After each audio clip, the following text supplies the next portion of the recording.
Existem muitos tipos de dinâmicas. Algumas são complicadas e outras não. Observe este campo de vetores no espaço que depende de um parâmetro A. Comecemos escolhendo A igual a 0,3 e observemos o futuro de um grande número de condições iniciais.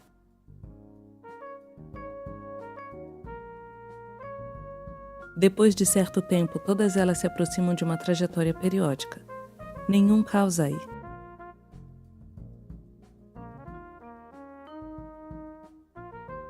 É claro que existe uma medida SRB, pois todas as trajetórias ao final acabam girando firmemente em torno de uma curva fechada. Mudemos lentamente o parâmetro A.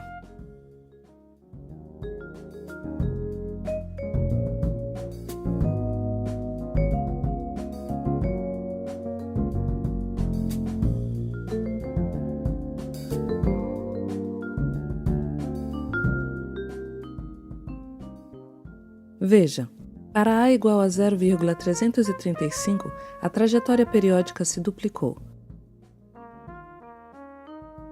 Não temos ainda o caos, mas uma trajetória periódica 2 vezes maior.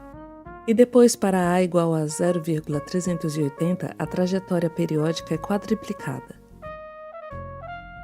E depois tudo se acelera.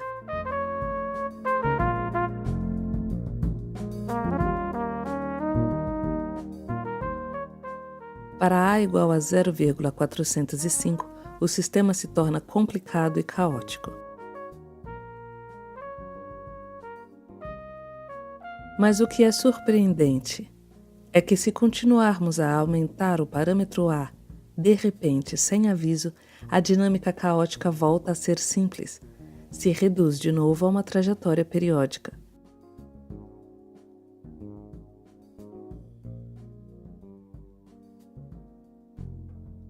Como entender estas bifurcações?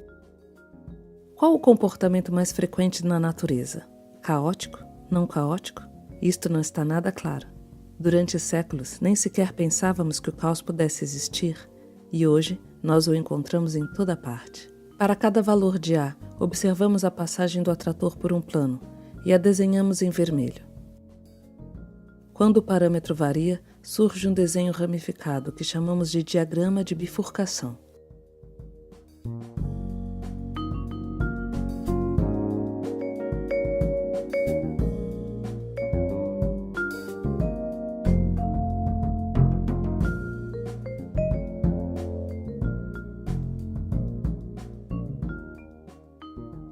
Lindo, mas difícil de entender.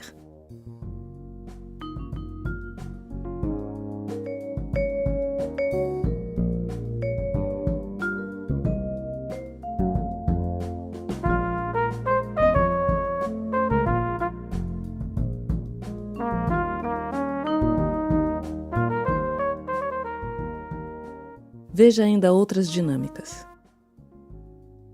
Naturalmente, o matemático procura criar resultados que sejam sempre válidos, mas muitas vezes ele começa por observar exemplos. Sua esperança é, então, que isto que ele vê num exemplo simples possa se realizar em toda a generalidade. Retomemos a ideia de Lorentz, Sinai-Roelle-Boën, SRB. A proporção do tempo passado numa bola por uma trajetória converge para um limite independente da condição inicial.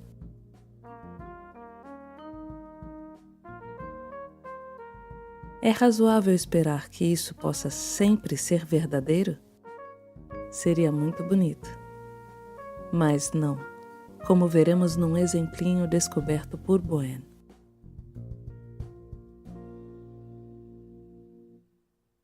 Observe este campo de vetores num plano. Nele você vê 3 posições de equilíbrio.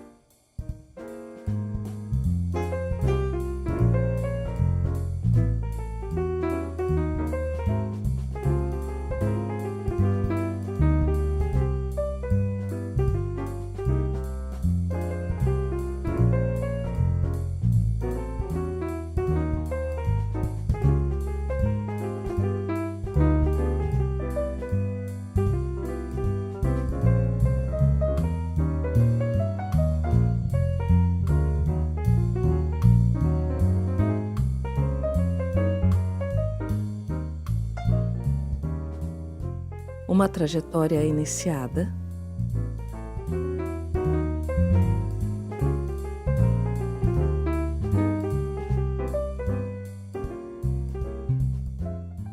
depois de um certo tempo ela se aproxima de uma posição de equilíbrio e depois de outra. Quando se aproxima de um equilíbrio, desacelera e fica um certo tempo na sua vizinhança. E em seguida parte para outro equilíbrio e fica por aí um tempo ainda maior. Depois volta ainda mais perto do primeiro equilíbrio e fica aí ainda mais tempo, etc, etc. Eis aqui um disquinho verde e observemos o tempo de passagem neste disco. Bem, durante períodos bem longos ficamos dentro dele, tanto que a proporção é próxima de 100%. Depois saímos por muito tempo e a proporção cai a um valor próximo de zero. Depois ela chega de novo perto de 100% e depois cai, etc, etc. Veja que não há nenhuma convergência. Não há medida de Sinai-Roelle-Boen. Então, o que fazer? Abandonar esta ideia? Dizer que Laurent se enganou? Claro que não. É preciso entender que o exemplo que acabamos de ver é muito particular. Se modificarmos um pouquinho o campo de vetores como aqui, nosso campo não apresenta mais o problema.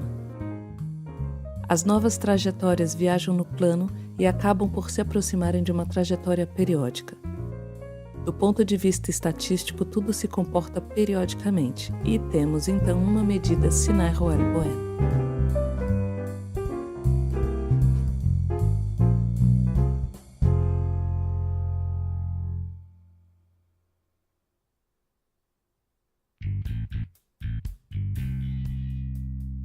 Então, o que precisamos perguntar não é se estas medidas se apresentam em todas as dinâmicas, mas sim para quase todas. Mas mesmo assim é preciso moderar nosso entusiasmo. Observe este campo de vetores.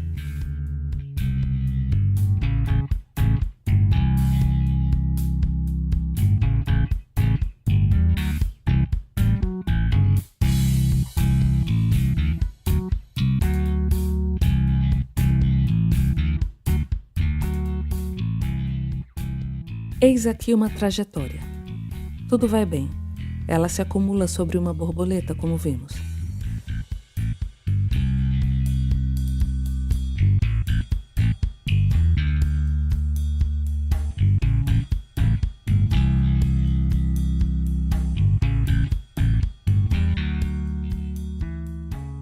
Se a condição inicial se desloca lentamente sobre o eixo azul, a coisa segue bem. A trajetória se acumula sobre o mesmo atrator, mesmo que seja preciso certo tempo para chegar aí. E podemos assegurar que a estatística é sempre a mesma.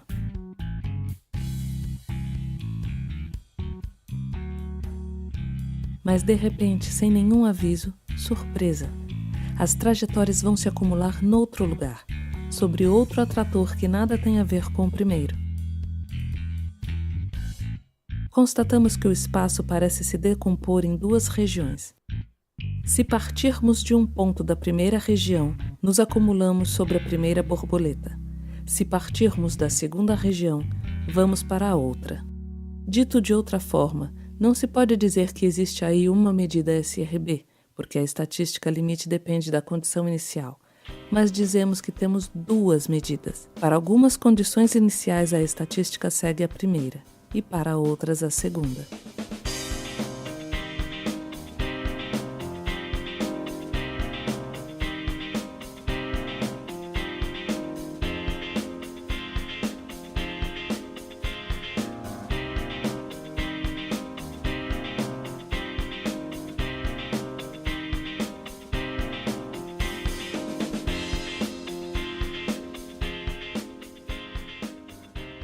Nos anos de 1990, o matemático brasileiro Jacob Pallis formulou um conjunto de problemas que, se fosse resolvido, nos dariam uma visão global do caos.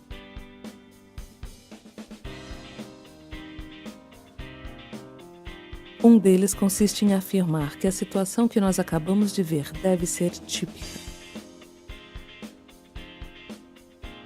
Em todas as dimensões, um campo de vetores típico deve ter a propriedade de possuir apenas um número finito de atratores. Uma condição inicial típica deve ser atraída por um destes atratores. A cada atrator deve ser associada uma medida Sinai-Roelle-Bohm que descreve a estatística assintótica da trajetória típica que ele atrai.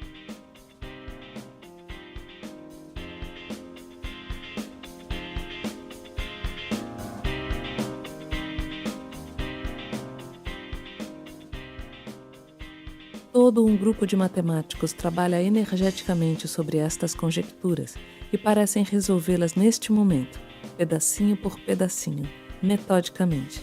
Uma imagem global parece emergir. Será que esta imagem é muito otimista? O futuro dirá. Hoje não se pensa mais no determinismo como a evolução de uma trajetória individual, mas sim como todo um conjunto em evolução coletiva. A sensibilidade às condições iniciais das trajetórias é compensada por um tipo de estabilidade estatística de todo um conjunto.